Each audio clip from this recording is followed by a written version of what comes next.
Sejam bem-vindos, alunos. A gente está indo agora para a nossa última aula, que seria a aula 3 da unidade 3, onde nós trabalharíamos o que seria planejamento e controle da produção, administração de compras e a parte de gestão de compras. Nas aulas anteriores, nós trabalhamos o que seria a visão geral da logística, o que seria logística reversa, as atividades logísticas, gestão supply chain, que seria exatamente a cadeia de suprimentos. Na aula 2, nós trabalhamos as operações de almoxarifado e a administração de materiais ou de estoque.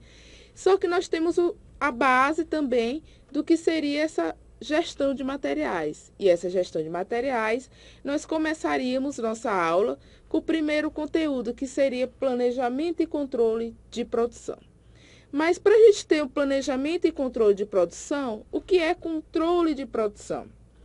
Controle de produção é exatamente evitar com que o estoque seja desnecessário ou que falte material no estoque para que não afete o processo produtivo. Como eu falei na nossa primeira aula, a logística, né? A lógica das coisas acontecerem, que seria a sequência de trabalho. Então, o controle de produção seria essa sequência de atividades para que a produção não pare, mas que depende do quê? Da administração de materiais. E para isso, eu tenho que aumentar o lucro, aumentar a rentabilidade e diminuir os meus custos. Beleza, professora, a senhora falou que seria controle da produção, mas para eu ter o controle da produção, eu preciso do quê? Planejamento, que é a nossa primeira função da administração que vocês veem no curso de vocês. Tudo depende de um planejamento. E o planejamento é exatamente colocar as ideias para atingir os resultados. E por isso que existe eficiência e eficácia. E planejamento e controle de produção, que é o PCP, é um conjunto de ações que procura conciliar o processo produtivo da empresa com o objetivo do cliente. É o ganha-ganha. Ganha a empresa, porque não gera custos, diminui custos cada vez mais, mas também satisfaz o cliente, que é um dos objetivos da logística. E para esse PCP, ou Planejamento de Controle de Produção, aconteça, tem a influência, ela influencia o desempenho operacional, ela influencia o desempenho financeiro e econômico da empresa, influencia o preço do produto final, influencia a velocidade da entrega, o serviço de pós-vendas e o próprio lucro. E dentro desses objetivos do PCP, o que seriam os objetivos? Eu tenho velocidade, que é a rapidez, eu tenho a flexibilidade, que é a capacidade de mudança, eu tenho a questão da confiabilidade, porque eu estou entregando algo ao cliente, eu tenho uma questão do custo, ou seja, já falamos de confiabilidade, já falamos de flexibilidade, já falamos de velocidade, nós já vamos falar do próprio custo e temos a questão do que seria a entrega. Nós temos a velocidade, temos a confiabilidade, mas temos também a questão da entrega.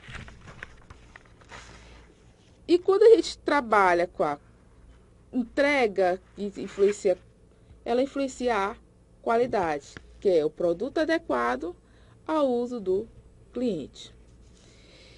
Mas para isso, o planejamento e controle de produção, ela depende de outras áreas. Que outras áreas seriam? A própria engenharia, o marketing, que é o estudo de mercado, ela depende das compras do suprimento, ela depende dos recursos humanos, depende das finanças, depende da manutenção e da própria fabricação.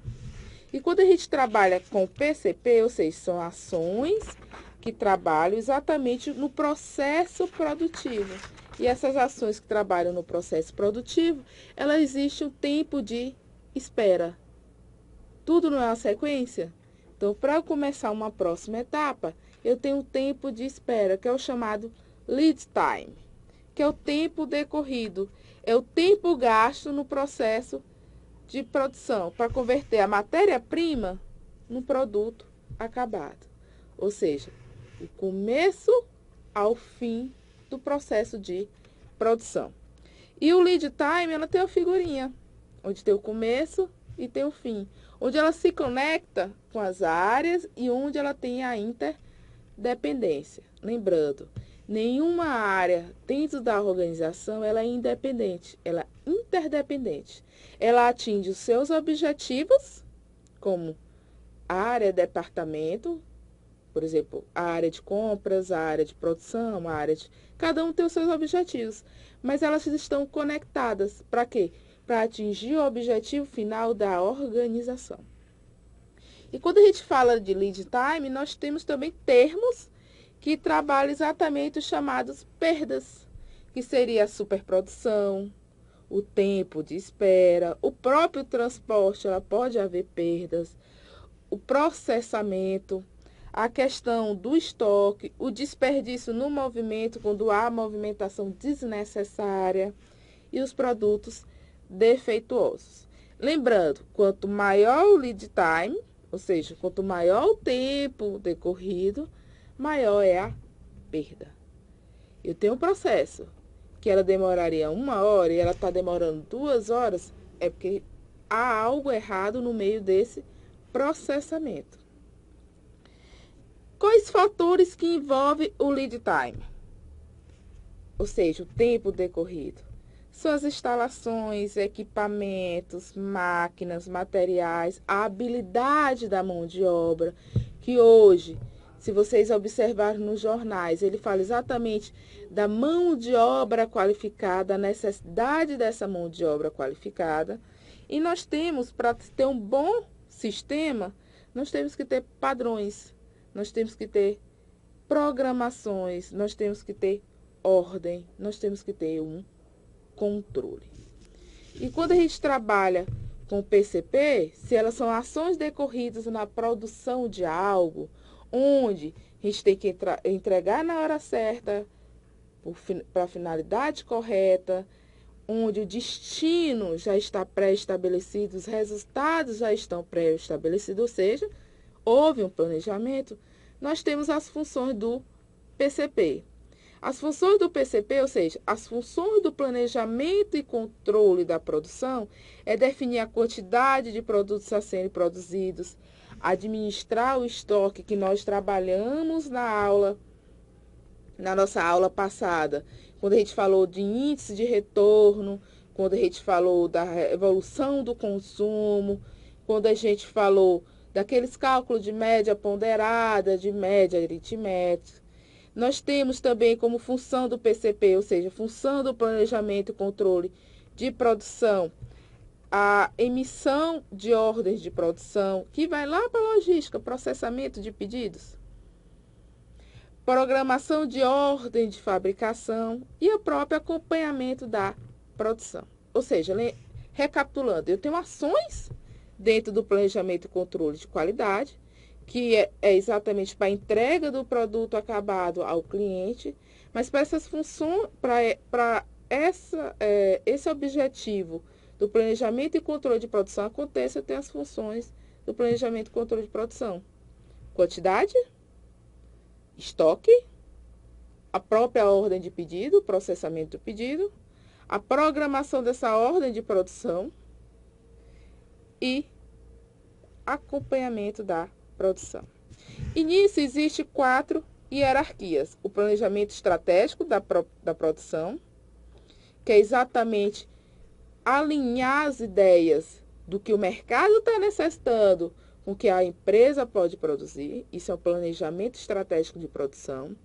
Nós temos o planejamento mestre de produção, que já é na própria produção, qual é a sequência de trabalho, qual é a ordem que ela segue.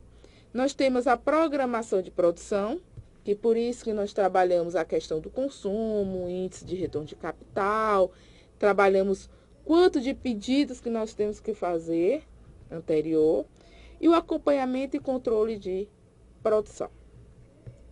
E esse acompanhamento e controle de produção, ela existe também algumas técnicas. Uma das técnicas é o gráfico de Gantt, que é um gráfico que ela tem as barras, onde ela ilustra o começo, as etapas iniciais e finais de um projeto.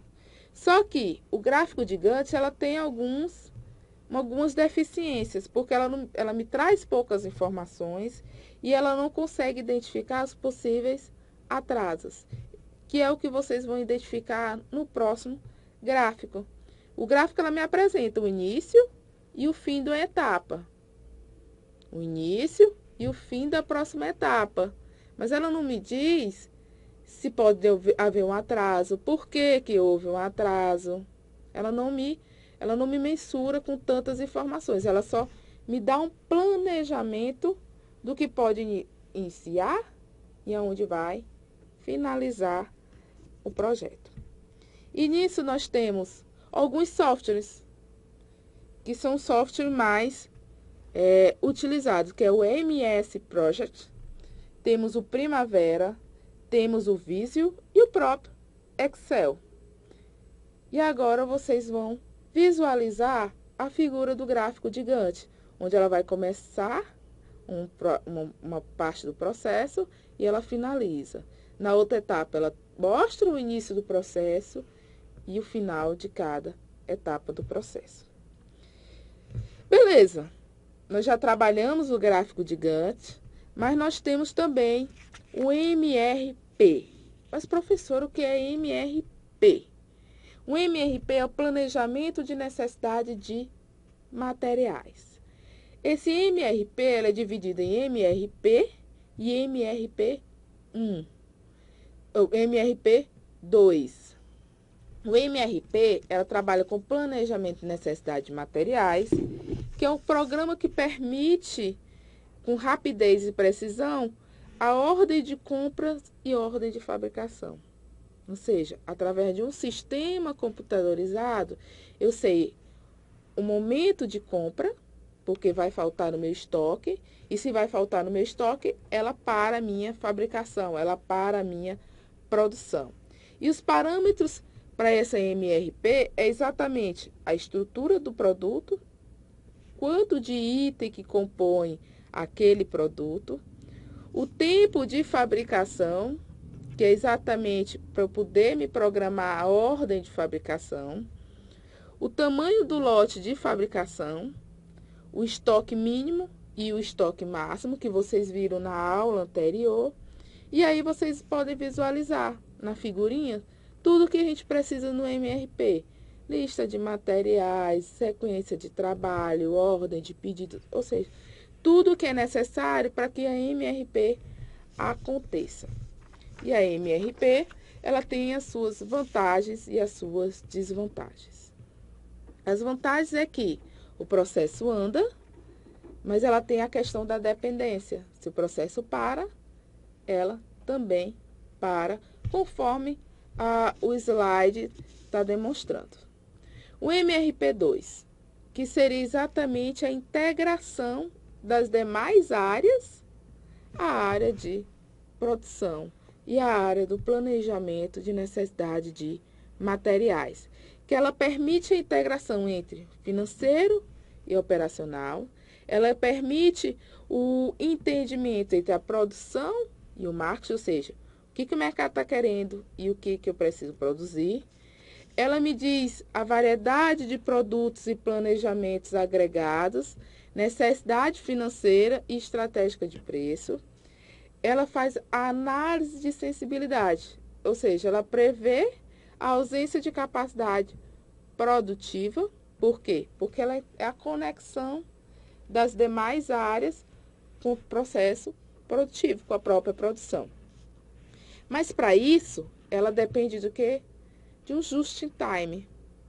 Ela consegue trabalhar em conjunto com o just-in-time. E isso me forma um perfeito sistema global de produção.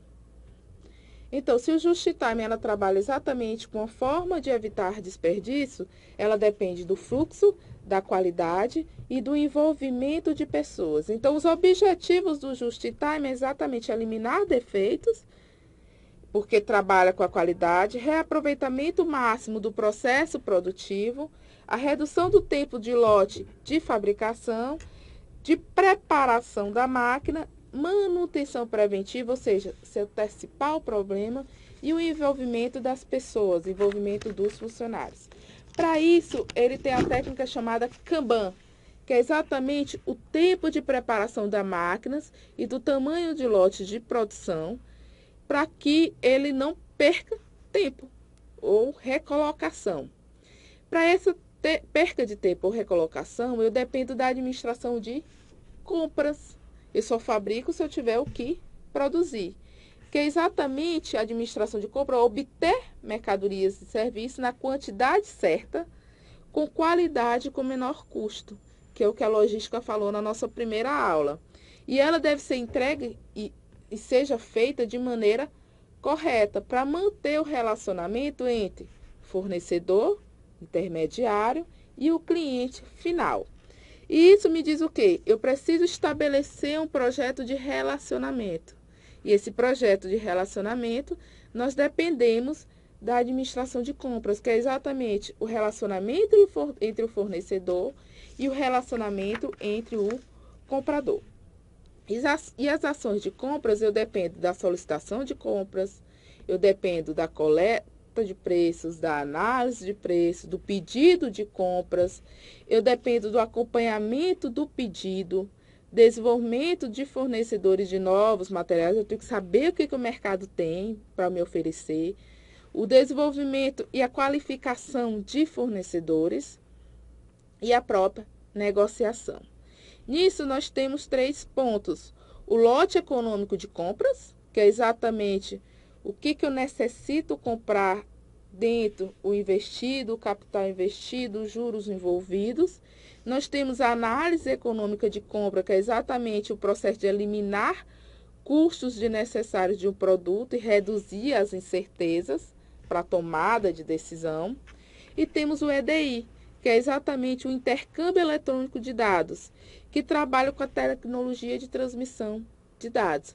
Alguns supermercados já trabalham com isso, com o código de barra. Quando passa no código de barra no caixa, o fornecedor já sabe que aquele cliente, ou seja, aquele supermercado, está diminuindo o estoque e eles têm que repor. Isso permite o que? O EDI. O EDI ele permite melhorar os resultados, tanto operacionais como estratégicos, reduzir o custo de pedidos, rapidez nas informações, facilidade de ter os pedidos da empresa, ou seja, porque a conexão, relacionamento entre fornecedor e empresa, e fornecer o conceito de parcerias. Ou seja, nós trabalhamos o planejamento e controle de produção, mas para esse planejamento e controle de produção nós temos a administração de compras. Mas nenhuma administração de compras funcionaria se não tivesse a gestão de transporte, que é exatamente a movimentação para se atingir os objetivos logísticos. Faço o pedido, mas como é que eu vou chegar ao meu cliente, à minha empresa? E existe 5 modais. Nós temos o ferroviário, que ele é mais lento, mas em conta. Nós temos o rodoviário, que é utilizado 60% em termos de Brasil, o hidroviário, que é através das hidrovias. Nós temos os dutoviários, que é exatamente os transportes de líquidos e gases. E nós temos o aeroviário, que é o mais rápido, mas também o mais caro. Os meios de transporte, ele varia de acordo com o tempo e com a necessidade do cliente. Para isso, nós temos 2 tipos. Nós temos o intermodal e nós temos a multimodalidade. O intermodal é exatamente que cada etapa se emite um documento, ou seja, finaliza a etapa do marítimo, finaliza, vamos para o rodoviário. Isso é o intermodal, que caracteriza-se pela emissão individual de cada documento de transporte de cada modal. Cada modal se responsabiliza até o momento que ele está transportando. E a multimodalidade é quando ele utiliza, por exemplo, ferroviário e aéreo, ferroviário e marítimo, aéreo e rodoviário, que é o único documento, OTM, que é Operador de Transporte Multimodal, onde que se vai esse documento do início até o ponto de destino. Então, gente, hoje a gente finaliza a nossa terceira e última aula, onde a gente está falando desse suporte da gestão de materiais, que é a gestão de transporte, planejamento e controle de produção e administração de compras. Nas aulas anteriores, nós já falamos o que seria a logística, já introduzimos o que seria a logística para vocês, e a própria gestão ou administração de materiais e operações de almoxarifado. E ficamos por aqui com a nossa disciplina de gestão de materiais.